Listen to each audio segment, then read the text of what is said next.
এই ৰাস্তাটো এই পুলটো মানে আৰম্ভ কৰা 6-7 মাহৰ ওপৰতে বেছিয়ে হ'ল।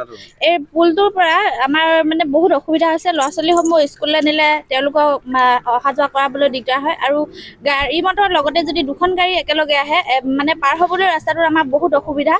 আৰু এই পুলটো খনাৰ পৰা আমাৰ পাহাৰৰ যিটো পানী আহে, সেই পানীটোৱে আমাৰ এই অঞ্চলটো গোটেই মানে ৰাইজসমূহৰ ঘৰত সোমাই বানপানীৰ সৃষ্টি কৰে।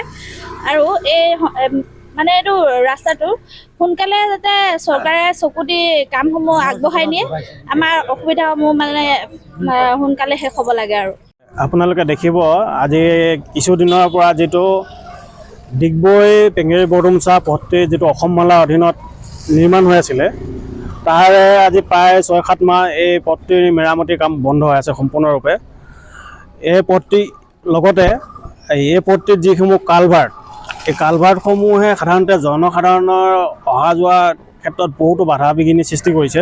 বিশেষকৈ বাবাবুং অঞ্চলত যিসমূহ কালভাৰ্ট আছে, এই কালভাৰ্টসমূহ সম্পূৰ্ণৰূপে মেৰামতি নকৰাৰ কাৰণে এজাক বৰষুণতে এই কালভাৰ্টসমূহত পানী যাব নোৱাৰাৰ কাৰণে এই অঞ্চলসমূহত কৃত্ৰিম বানপানীও হৈ গৈছে। লগতে চাব ডিগবৈ দুলীয়াজান পথটি যিটো ইটাভটা বা বালিজান অঞ্চলত পথটি একেবাৰে বিধ্বস্ত অৱস্থা হৈ গৈছে। এতিয়া কথা হ'ল, সাধাৰণতে সভাসমূহত ডিগবৈ সমষ্টিৰ বিধায়কে দম্ভলি মাৰি কৈ থাকে যে ডিগবৈ সমষ্টিত কোনো তেনেকুৱা পথ মেৰামতি কৰিবলৈ নাই, তেওঁলোকে কৰিবলগীয়া কোনো কামেই নাই। আৰু যদি কোনোবাই দেখাবলৈ যায় হয়তো তেওঁ কাৰোবাক ঠাট্টা কৰিব পাৰে, চকুমু দি আছিলে নেকি, চকুমু আনকি।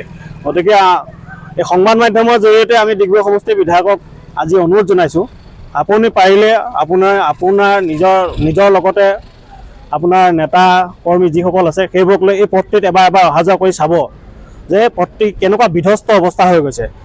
গতিকে আমি আজি এই সংবাদ মাধ্যমৰ জৰিয়তে অসম চৰকাৰক আমি দাবী জনাইছোঁ, তেওঁলোকে যিটো এই ডিগবৈ পেঙেৰি বৰডুমচা পথটি যিটো অসম মালাৰ অধীনত নিৰ্মাণ হৈ আছিলে, কি কাৰণে নিৰ্মাণ হোৱা নাই এটা উচিত তদন্ত কৰি অতি শীঘ্ৰে পথটি নিৰ্মাণ কৰিবলৈ, মেৰামতি সম্পূৰ্ণ কৰিবলৈ। অন্যহাতে যিটো ডিগবৈ দুলীয়াজান যিটো পথ, এই পথটিও বিধ্বস্ত, একেবাৰে অহা যোৱা কৰিবলৈ অসুবিধা হৈছে।